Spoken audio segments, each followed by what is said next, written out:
Diary, good evening.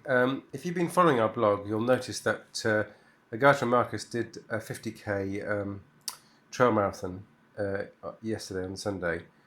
And so we thought it might be a good idea to review what specialist rucksacks we've been using, which should help us perform these tasks. Of course, rucksacks aren't going to magically be able to make you run these long distances, but they certainly do help.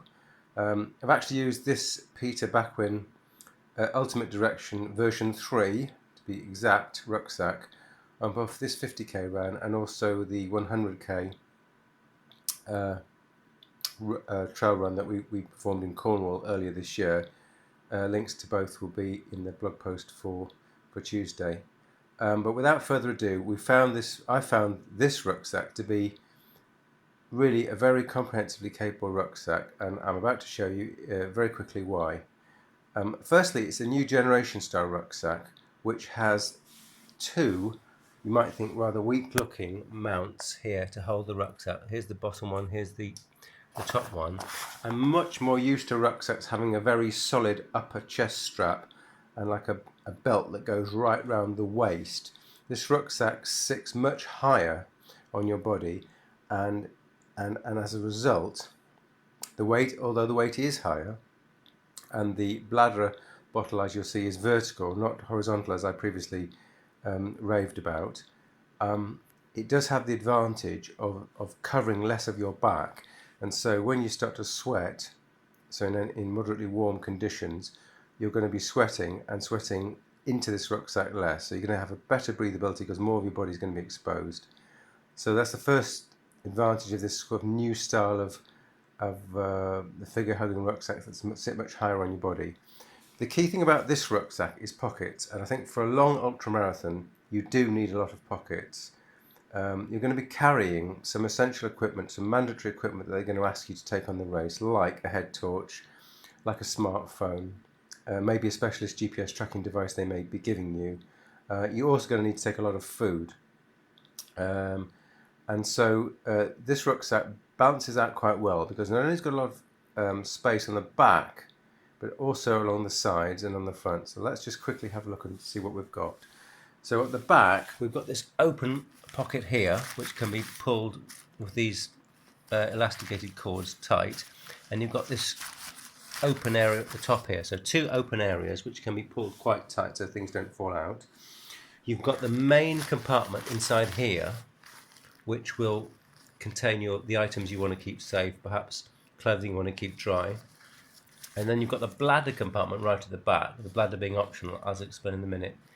Now here's the tie to hold your vertical bladder down in down position, and you can see it's very quick to open and close. So if you choose to use a bladder, you'll be able to get to a refreshment stop, open up the bladder very quickly and fill it, which is very important.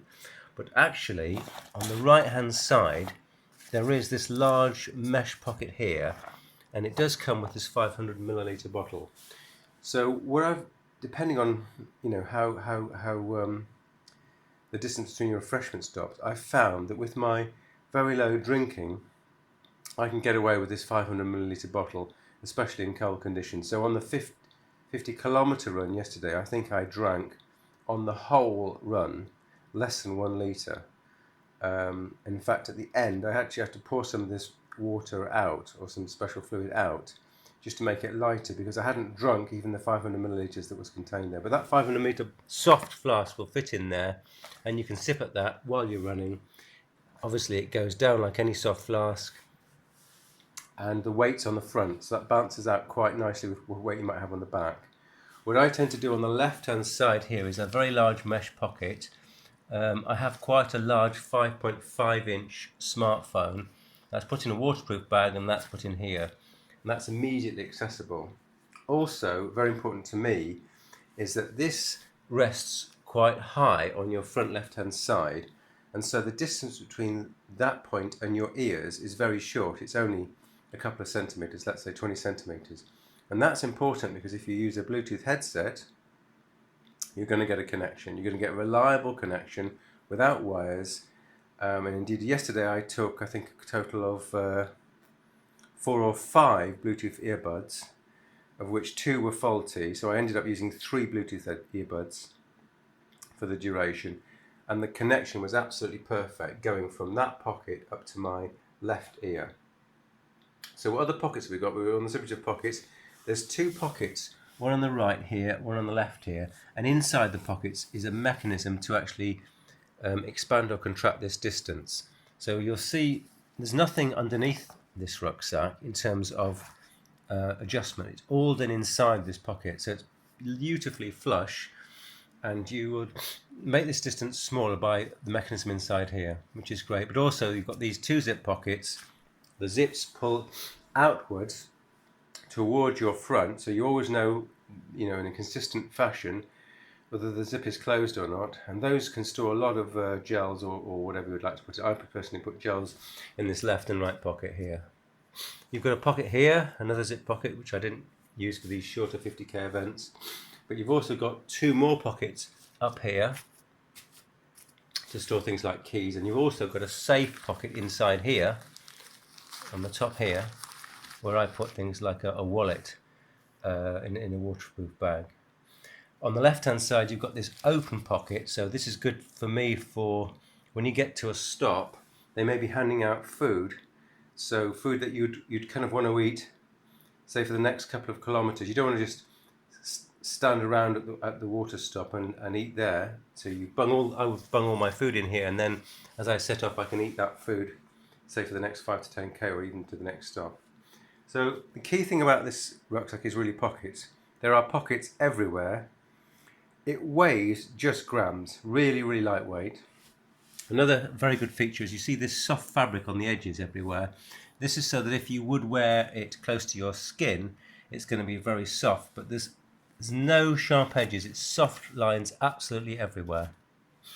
Other features which are present, which I don't use, there are straps to hold poles, and if you do like those collapsible poles, the ones that, for example, just collapse into, not vertically, but they collapse into like a Z shape, you can very quickly attach those to your pack whilst you're running. So you can be using those poles, you get to a point where you don't need them, you can collapse those poles and then just lean backwards and then just attach the poles very quickly. So that really makes for a very effective pole carrying capacity without taking up any internal space. The rucksack costs about £140 retail. I think Wiggle UK have it for about £110 at their platinum discount members. Again, I can't recommend it more highly. I've used it for the 2 ultras so far, and then on much smaller everyday events. But really, this is a specialist ultra rucksack. I'd just like to briefly compare it with 2 other rucksacks. So Agata is currently using this raid light rucksack, which is a much more simplistic rucksack. It has very few pockets by comparison, and they're not zipped, but it is a similar construction. It's a vest type rucksack with these pockets which fit round here on the front. There's 1, 2, 3, 4 unzipped pockets, and a massive pocket on the back here with a divider which has capacity for a bladder and then all her gear. For me, I don't like this design because there's not enough zips, although it is slightly lighter than the Ultimate Direction pack. And lastly, I'd like to show you the good old traditional OMM rucksack, which I'd retired about 2 years ago, but then my last raid light rucksack broke down recently, so I've had to go back to this. This is what I call more of a traditional rucksack. It's got this very large area and strap assembly here with a elasticated pocket and a zip pocket. So let's zoom back a bit so you can see the rucksack. So it's more of a traditional rucksack. This is the OMM Ultra 15. It's got one large compartment which can store, I'd say, well, I have been using it to carry around a 14-inch laptop, not while running obviously, but it can carry that. And then it's got one small pocket at the top. So I used to use this while cycling. I used to put all my locks and ID cards in there, and the main compartment would be for my laptop or work stuff. So that's a much bigger, more traditional rucksack, which I would use, let's say, on a day-to-day basis. Whereas this rucksack, I would purely use for ultras and when I really want to keep the weight down. So thanks for watching. Hope you found this interesting. I thoroughly recommend this rucksack, and if you're going to do an ultra, I'd go and buy this immediately, or certainly look at the Raid Light range as well if you want something a bit more minimalist. Thanks for watching.